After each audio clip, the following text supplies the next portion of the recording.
il s'agit de parler d'un sujet, de le relier à l'ASMR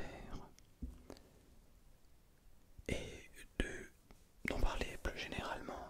Je donne mon point de vue, mes idées sur ce sujet.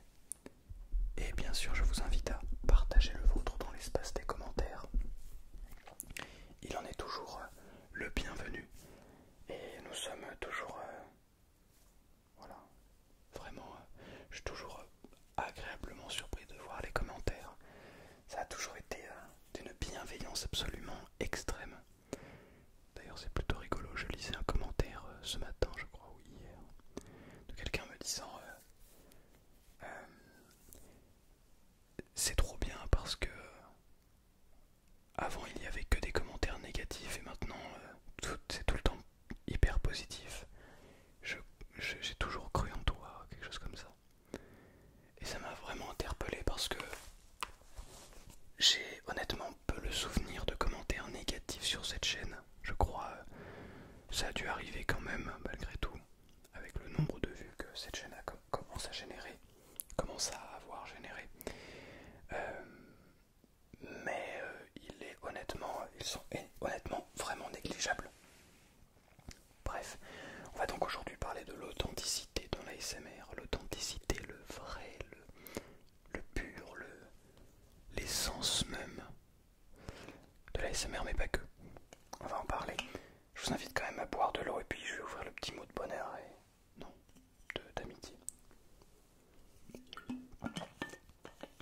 Il est toujours plaisant de boire, toujours plaisant de prendre du temps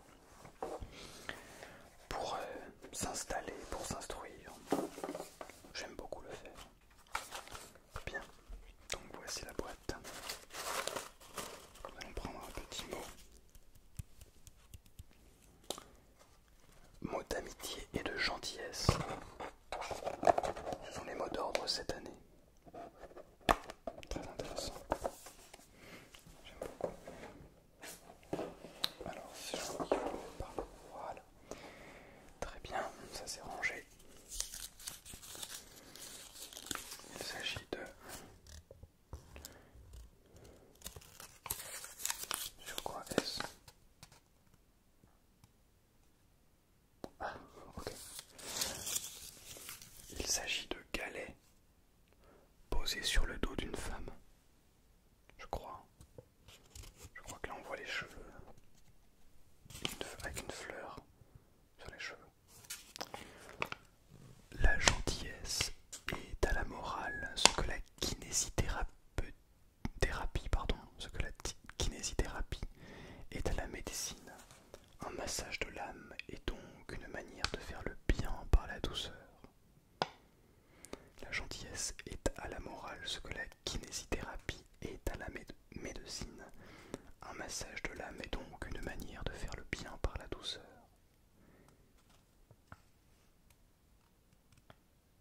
Ok, intéressant. Très intéressant. Bien. Alors, l'authenticité. C'est drôle parce que plus j'avance, plus je rencontre des gens dans plein de domaines différents. En ce moment, mon dada c'est la musique, le domaine musical. Des gens d'un très très haut niveau musical. Et plus je remarque que la vérité, l'authenticité, ce qui fait qu'une personne est la personne qu'elle est, tout ça est de plus en plus rangé sous le tapis. On en parle de moins en moins. Bon, je crois qu'on en a très peu parlé de base. J'ai très peu de souvenirs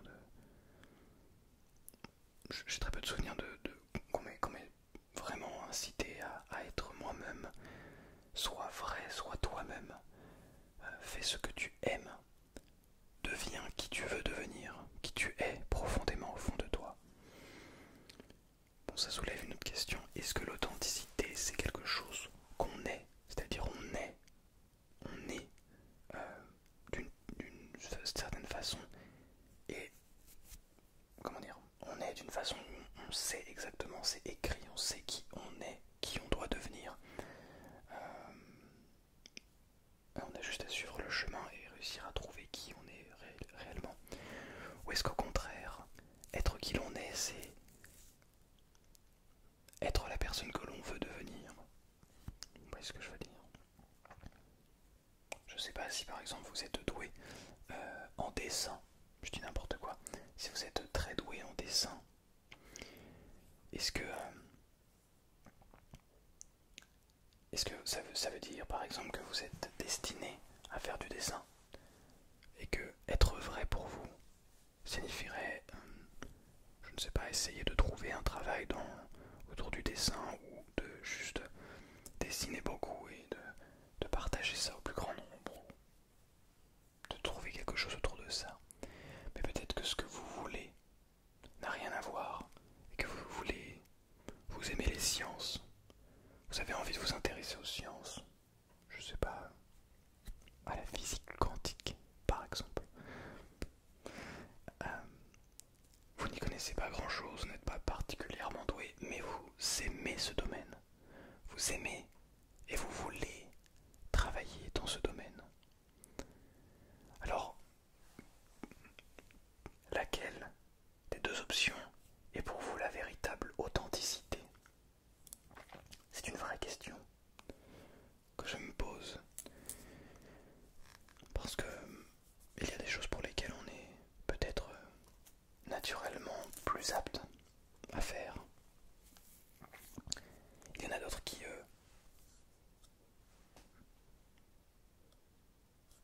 comment dire, définissent une certaine appétence. C'est-à-dire qu'on a vraiment envie de cette chose. Mais qu'est-ce qui fait qu'on est vraiment soi-même? Je me suis longtemps posé la question à moi-même. Oui, le mec parle à soi-même. Tranquille. Je me suis posé longtemps la question à moi-même. Qui es-tu? C'est une vraie question, auquel d'ailleurs je n'ai jamais réussi à répondre, auquel je crois personne n'a jamais réussi à répondre. Donc bon, si je vous donnais la réponse et je vous disais qui es-tu? Mais tu es ceci. Ce serait un petit peu présomptueux de ma part. Mais c'est une vraie question. Qui es-tu? Par quoi est-ce que tu te définis? Comment est-ce que tu peux savoir qui tu es? C'est pas ton prénom ou ton nom de famille. Ça c'est juste l'identité sociale que tu as. On sait juste que tu t'appelles comme tu t'appelles. Tu appartiens à cette famille. Mais t'aurais pu t'appeler autrement. Et bon, c'est pas parce que tu appartiens à cette famille que ça définit qui tu es. Tu vois ce que je veux dire?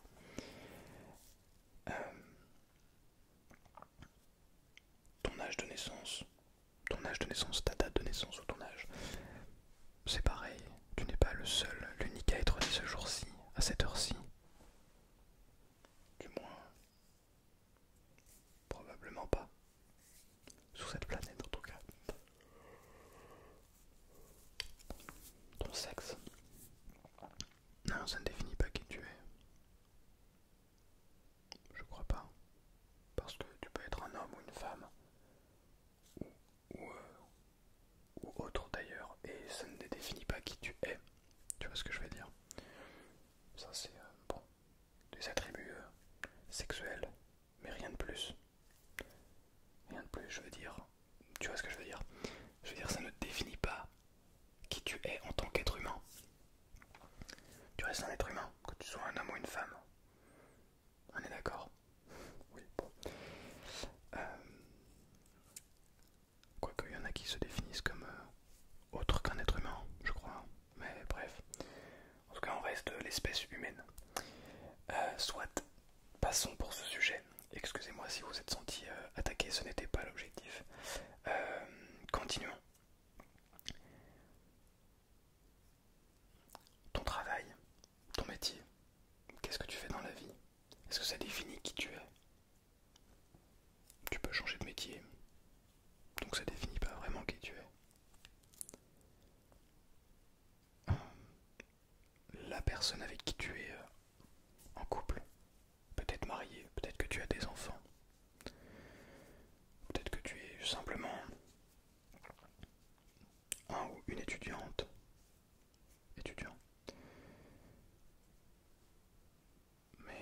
tout ça, ça définit qui tu es, finalement? Ben, peut-être que non. Hein, chaque chose, individuellement, font que tu n'es pas qui tu es, que ça ne définit pas qui tu es. Mais peut-être que tout cet enchaînement de choses, ton prénom, ton nom, ce sont des choses que tu n'as pas choisies. Ton sexe, ta date de naissance, tes parents, tes frères et sœurs si tu en as, tout ça ce sont des choses que tu n'as pas choisies. Tes atouts, tes qualités, tes défauts physiques, mentaux, psychologiques, ce sont des choses que tu ne choisis pas, qui font de toi qui tu es. Et si peut-être l'authenticité ce n'était pas de vouloir devenir quelque chose, mais plutôt de comprendre qui l'on est profondément, c'est-à-dire de prendre tous ces aspects de notre vie, de notre passé, tous ces aspects physiques, mentaux, de prendre toutes nos qualités, tous nos défauts en compte et de dresser la personne que l'on est, un portrait de la personne que l'on est et d'essayer de se mettre à la place de cette personne. Voyez, se mettre à la place de la personne que l'on est, c'est-à-dire je suis telle personne, j'ai ça, j'ai vécu tout ça, j'ai développé toutes ces choses-là, j'ai appris tout ça, j'ai fait toutes ces erreurs-là, blablabla, et tout cet amas de choses, peut-être que ça peut construire qui tu es. Mais en fait, je crois que même si on arrivait à lister absolument tout ce qui nous composait, déjà c'est quelque chose d'absolument impossible. Parce que on ne peut déjà pas comprendre tous nos mécanismes physiques, physiologiques, mentaux, n'en parlons pas. On est trop peu avancé, je crois qu'on ne le saura jamais. Il y a beaucoup de choses qu'on ne saura jamais. À quel point notre cerveau est complexe à un niveau dont on n'a absolument pas conscience, évidemment. Mais je crois que chaque cerveau est différent, et chaque corps est différent, et chaque être humain est différent. Et ça fait l'authenticité de chacun. Et le but, si on peut appeler ça un but de la vie,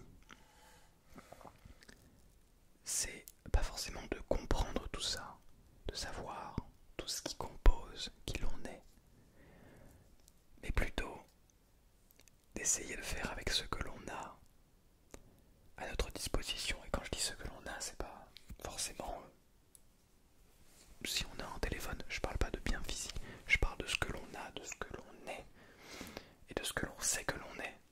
Vous voyez ce que je veux dire? Et faire avec, je crois que c'est déjà un énorme avantage dans la vie. Être capable de se rendre compte de qui l'on est et de le mettre au service de ce que l'on veut. Essayer de trouver une certaine cohérence. C'est probablement très abstrait pour toi, et je le comprends, ça l'est pour moi aussi.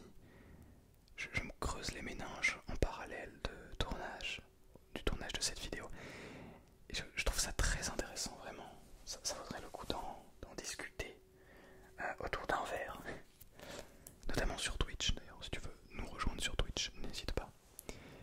Je vais bientôt reprendre les lives.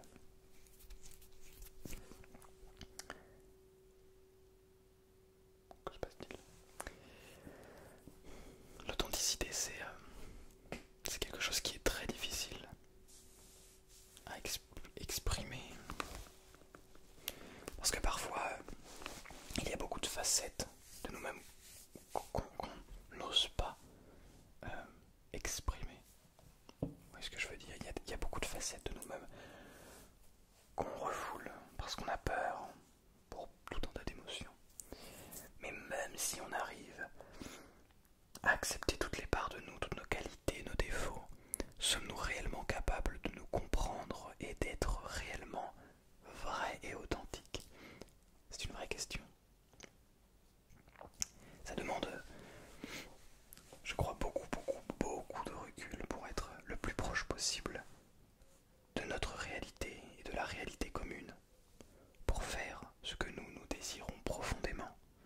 sincèrement. Et bon, certains ont la chance de l'avoir trouvé. Et c'est plaisant de trouver ce qui nous fait vibrer intérieurement, profondément. Et je crois que c'est là-dedans que l'on peut être réellement authentique. D'ailleurs, je me posais une autre question. Je vois beaucoup de... Bon, il se passe beaucoup de choses sur les réseaux sociaux, sur Internet. En fait, il s'est toujours passé beaucoup de choses dans le monde. Je parle à l'échelle humaine. Dans nos sociétés, qu'on a des sociétés ou non d'ailleurs, il s'est toujours passé beaucoup de choses sur la planète au cours des 200 000 dernières années. Toute l'époque humaine, toute la période humaine. Mais depuis, je crois depuis quelques petites dizaines d'années, oui, parce que même si aujourd'hui il y a les réseaux sociaux, c'est encore plus vrai, mais à l'époque, il y avait toujours des choses, la télé, les journaux, même avant, qui permettaient de savoir ce qui se passait à l'autre bout du monde. Mais ce n'est pas aussi vrai qu'aujourd'hui. Bref. Aujourd'hui, il y a vraiment beaucoup de tendances qui sortent. Et je pensais à ça par rapport à l'authenticité. Je vois beaucoup de tendances autour notamment de... Non, en fait, c'est pas dans un domaine précis. Je crois que c'est vraiment global. C'est-à-dire que peu importe le domaine, il va y avoir beaucoup de tendances à la surexploitation de ce domaine. Je sais pas comment l'expliquer en fait avec des mots, c'est compliqué. Prenez, prenez par exemple un domaine qui est vraiment très emblématique actuellement. Prenons le domaine de l'entrepreneuriat. L'entrepreneuriat, la création d'une entreprise, être capable d'être son propre chef, c'est quelque chose qui n'est pas fait pour tout le monde, je le crois. Tout le monde n'a pas envie d'être entrepreneur. Tout le monde n'est pas forcément fait pour être entrepreneur. Pourquoi? Parce que c'est pas quelque chose d'aisé.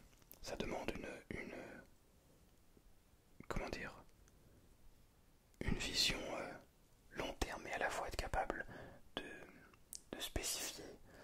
Ça demande beaucoup de persévérance, beaucoup de détermination. Ça demande d'avoir un objectif clair. Ça demande de prendre des risques aussi. Bref, tout le monde ne veut pas et ne peut pas être entrepreneur.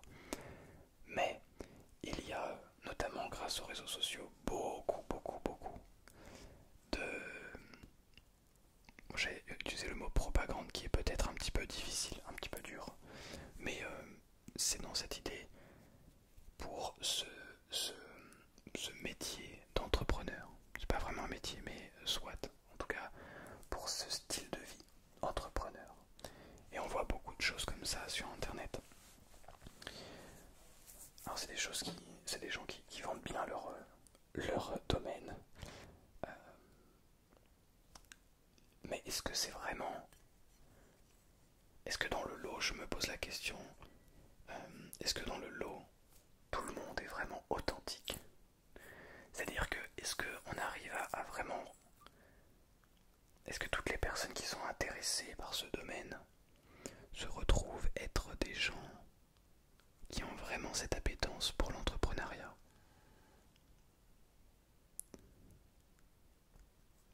Et alors je pense à ce domaine en particulier, notamment parce que ce qui est associé, en tout cas c'est vraiment dans mon esprit, et je crois que c'est ce qui se passe sur les réseaux sociaux, ce sont les points qui sont associés à ce domaine. Les choses tournent beaucoup autour de cette dimension du paraître, c'est-à-dire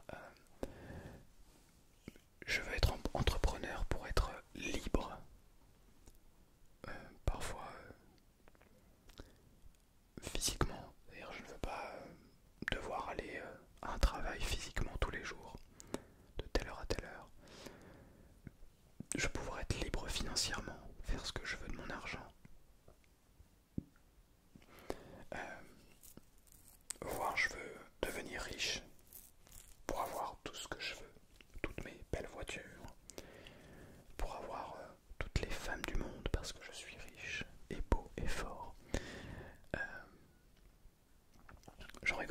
Mais ce qui me pose vraiment question autour de ça, c'est que beaucoup de personnes, et j'en connais dans la vraie vie, je veux dire, beaucoup de personnes sont dans ce domaine-là, dans ce milieu, dans cette influence de l'entrepreneur, et croient être authentiques dans cette idée du paraître. Ce qui me pose vraiment question, est-ce qu'on peut vraiment être authentique dans une notion de paraître? Je n'ai pas la réponse, je ne dis pas oui ni non, je n'en sais rien. Et c'est une vraie question. Est-ce que parmi ces gens-là, il y a peut-être des gens qui sont vraiment authentiques, qui aiment profondément ça, qui sont peut-être faits pour ça, je ne sais pas. C'est des vraies questions. Je me pose vraiment ce genre de questions, c'est très intéressant. Parce que d'un point de vue extérieur, d'un point de vue de quelqu'un qui essaie de faire ce qu'il aime au quotidien, on aurait tendance à penser que, comment dire, que tout ça, ce n'est pas comment dirais, tout ça n'a pas un pour but de trouver ce que l'on, que les gens qui font ça n'ont pas cet objectif de trouver ce qu'ils aiment, mais plutôt sont tombés dans cette spirale de vouloir faire toujours plus de profit, de vouloir faire toujours plus d'argent, de toute cette spirale là, vous voyez, de paraître. Mais ça c'est d'un point de vue extérieur, c'est une vision extérieure, mais de l'intérieur, est-ce que ces personnes sont authentiques? Parce qu'il y a toujours eu des entrepreneurs, mais... Et c'est pour ça que je me pose la question, parce que je pense qu'il y a des gens qui vraiment sont des entrepreneurs et qui arrivent à ce niveau de vie, mais qui n'ont pas fait ça pour tout cet aspect paraître, mais plutôt parce que de base, ils ont trouvé un domaine qui les passionnait réellement. Et je crois que c'est ça le point le plus important sur l'authenticité. En fait, peu importe ce que tu fais, ça peut être n'importe quoi. Si c'est ta passion, si c'est ce que tu as, c'est ce qui te prend aux tripes et que tu adores ça, je crois qu'en fait, c'est là où tu peux être vraiment authentique, être toi-même. Mais c'est vraiment très intéressant comme questionnement. Bon, après je n'ai absolument aucune réponse, ce sont des questionnements balancés dans le vide, c'est un peu le principe de l'ASMR réflexion, c'est de se poser des questions, de faire de notre mieux pour y répondre, ou pas d'ailleurs, je ne me force pas à y répondre, mais c'est quoi qu'il arrive d'aller plus loin que ce que l'on pense de base. Voilà, n'hésite pas à me dire ce que tu en penses. N'hésite pas à me dire ce que tu en penses dans les commentaires. Moi je vais te laisser sur ce et je te souhaite une excellente soirée, une excellente nuit. Repose-toi bien. Bonne nuit à toi.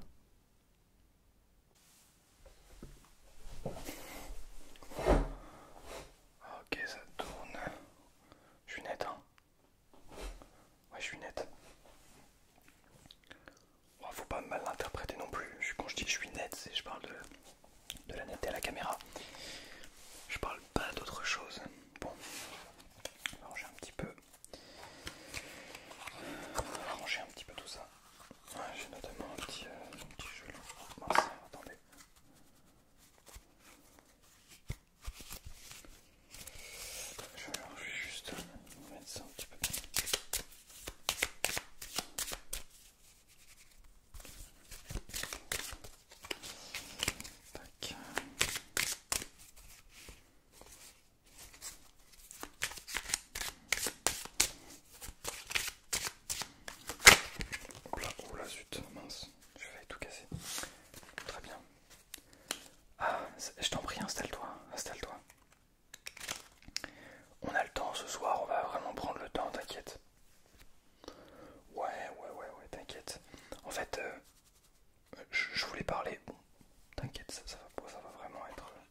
les choses dans l'ordre.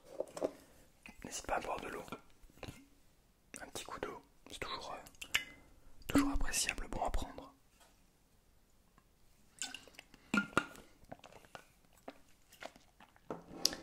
Donc on va prendre le temps parce que... alors, tu l'as peut-être vu la semaine dernière, et je crois les 2 dernières semaines, il n'y a eu qu'une seule vidéo dans chaque semaine, pour la simple et bonne raison que je suis actuellement à Paris. Enfin, je ne suis pas encore à Paris, mais je vais être à Paris pour mon concours, le concours dont je parle depuis un bon nombre de mois, d'années maintenant, je sais plus, bref. Donc je passe le concours le 17 février, le premier tour. Et donc je ne pourrai pas tourner de contenu pendant cette période de temps. Je voulais donc prendre de l'avance pour ne plus réfléchir en fait à ça pendant la période de concours où je serai à Paris, etc., où tout ira assez vite. J'ai envie de vraiment voilà, prendre de l'avance, et donc pour prendre de l'avance, j'aime beaucoup ne proposer qu'une seule vidéo par semaine. Ça me fait vraiment moins de travail à faire en amont. En plus, c'est pas comme si j'avais vraiment le temps, j'ai très peu le temps de tourner des vidéos, même si je le prends quand même. Voilà, je pense qu'il faut prendre le temps. Bref, parenthèse fermée, donc ça va expliquer la raison pour laquelle je vais ouvrir 2 mots de bonheur et d'optimisme, non, pardon, d'amitié et de gentillesse cette année, aujourd'hui, pour faire donc, alors parce qu'en fait la vidéo de la semaine dernière devait être pour le jeudi, du coup j'ai pas ouvert de mots, du coup finalement elle a été pour lundi, donc il n'y a pas eu de mots, donc aujourd'hui j'en ouvre 2, bref, t'occupe pas, mais t'occupe pas, t'inquiète pas, on va s'en occuper, on va faire tout ça bien.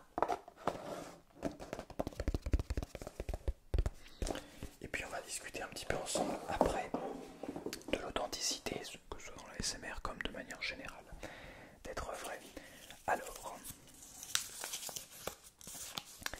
la gentillesse dans les mots suscite la confiance. La gentillesse dans les actes engendre l'amour. De Lao Tzu. C'est très intéressant. Et je crois qu'il s'agit là d'un couple se faisant un câlin, tout simplement. Avec, si je dis pas de bêtises, une petite fille derrière. Voilà, tout simplement. Tout simplement, il est... Ok. Je vais regarder un petit peu. Voilà. Bien. Et donc le second mot. 2 mots pour le prix d'un. On a 2 jeunes femmes qui discutent autour d'un café ou d'un thé. L'amitié n'exige rien en échange que de l'entretien, de Georges Brassens.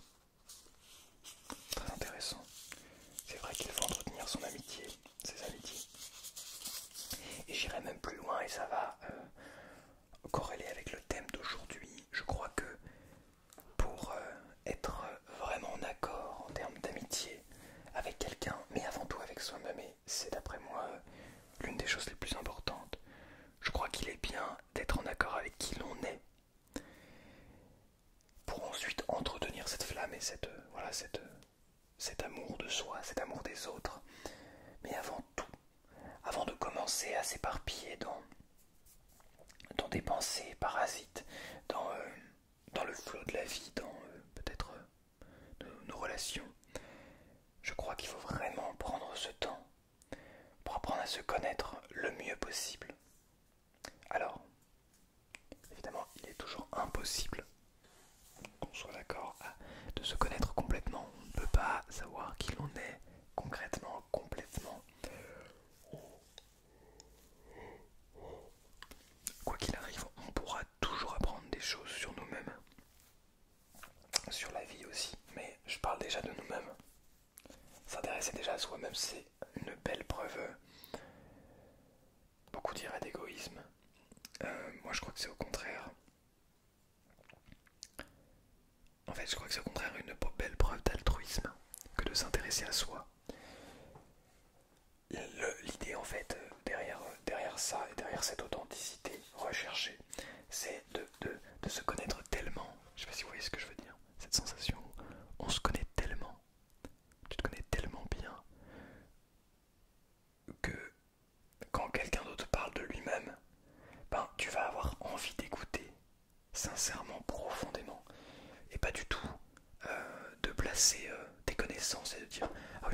sait ça, alors que toi tu ne le sais pas, par exemple.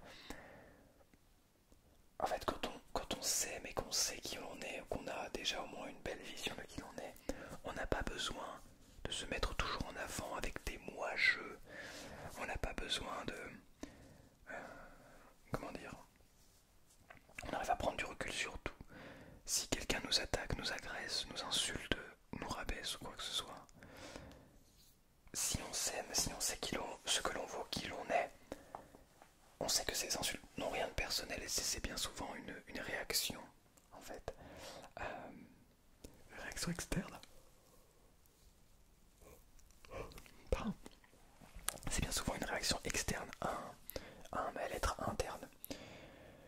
Donc voilà, je crois que cette connaissance et cet amour de soi est vraiment importante. Et ça va avec l'authenticité.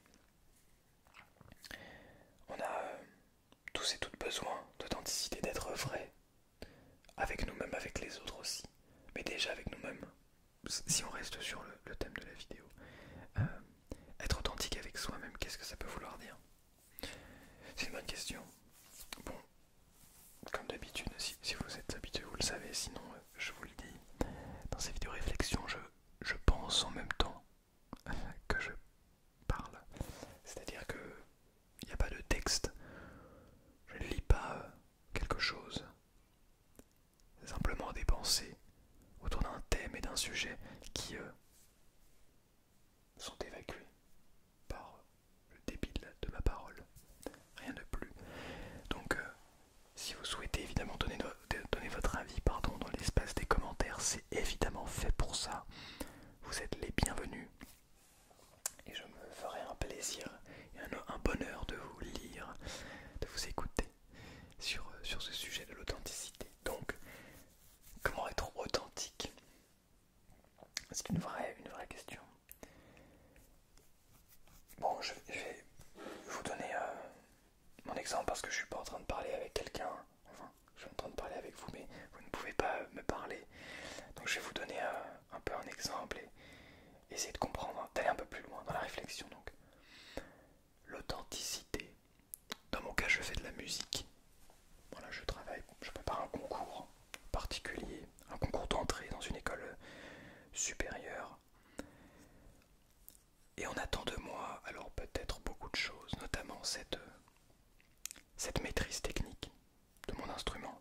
Voilà, il faut être capable de vraiment bien maîtriser son instrument. Mais ça me paraît, entre guillemets, relativement logique. C'est-à-dire qu'être capable de bien maîtriser son instrument, c'est la base si l'on veut aller plus loin par la suite. Donc il y a forcément une base technique. Cependant, c'est évidemment loin d'être le seul objectif de ce genre de concours. Ils cherchent aussi à intégrer dans leur école, dans leur cursus, des gens qui sont capables, je crois, d'avoir une certaine sensibilité musicale, d'aller plus loin que simplement ce qu'il y a écrit sur la partition. Et je crois que ça passe beaucoup par l'authenticité, c'est-à-dire être vrai, être soi-même et exprimer ce que l'on ressent, ce que l'on veut faire ressentir au public et réussir à le retranscrire de la meilleure des manières possibles. Par exemple, ça nous arrive tous et toutes d'être tristes. Moi le premier, vous êtes triste de temps en temps. Cela arrive. Celui qui dit qu'il n'est jamais triste, il y a un énorme mal-être derrière. Donc, quand on est triste, dans la vraie vie, plein de choses peuvent se passer. Mais dans la musique, être triste et surtout être capable de transmettre cette émotion qu'est la tristesse,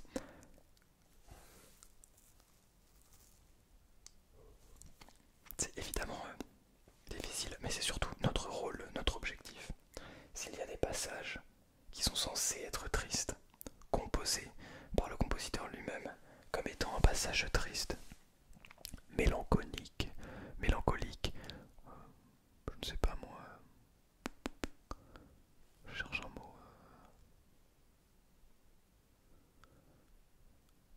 là, oh zut,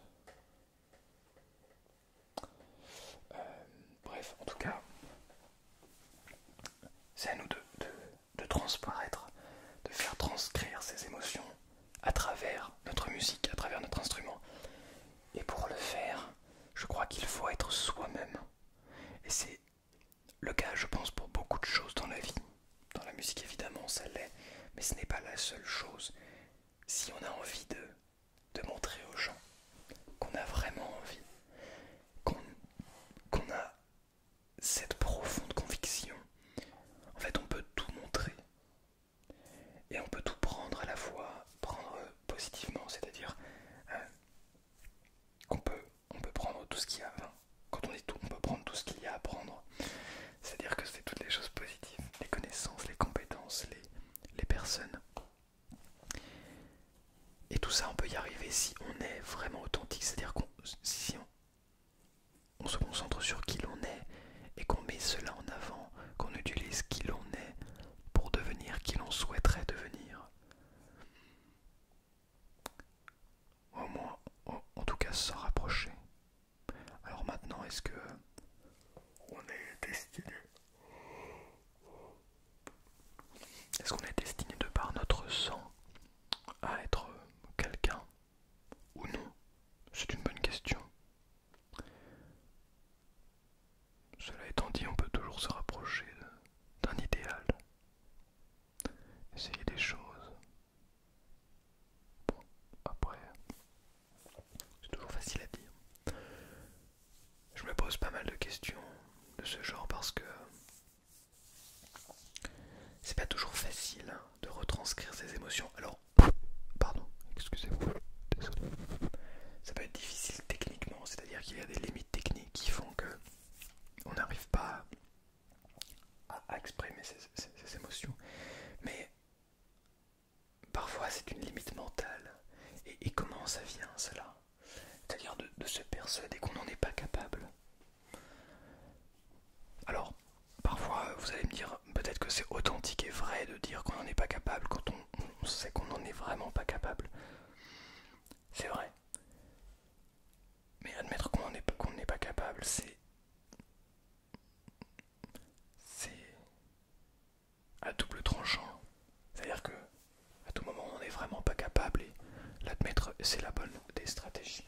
Mais quand on en est vraiment capable, mais qu'on se ment à soi-même en se disant qu'on n'est pas capable, est-ce que c'est vraiment de l'authenticité? Vous voyez ce que je veux dire? Après on peut avoir l'impression de ne pas être capable et finalement on se le dit, on s'en convainc et peut-être que ça devient plus authentique de ne pas être capable et de ne pas le faire plutôt que d'échouer alors qu'on s'était dit qu'on n'en était pas capable. Vous comprenez ce que je veux dire? Non, peut-être que vos paupières sont déjà très lourdes.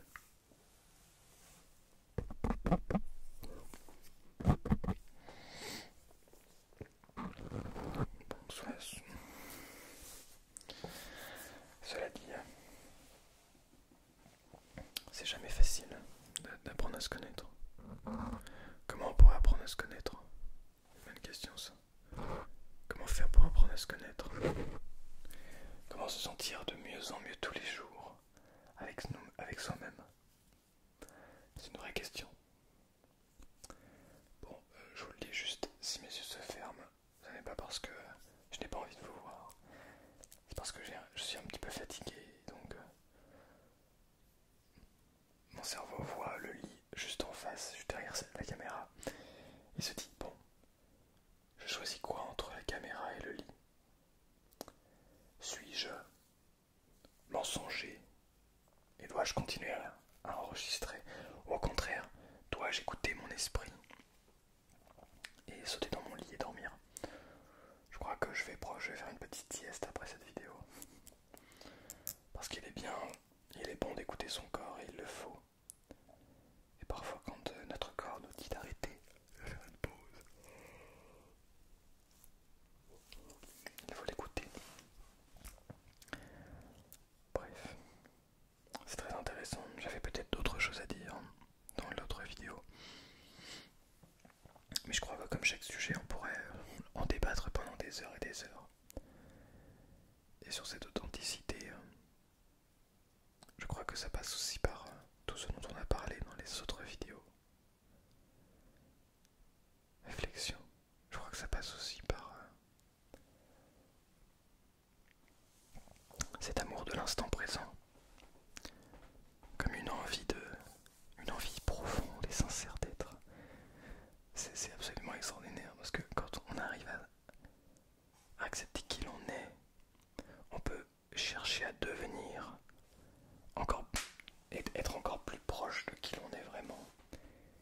grâce à ça, on peut s'élever ensuite et aller vraiment beaucoup plus loin partout.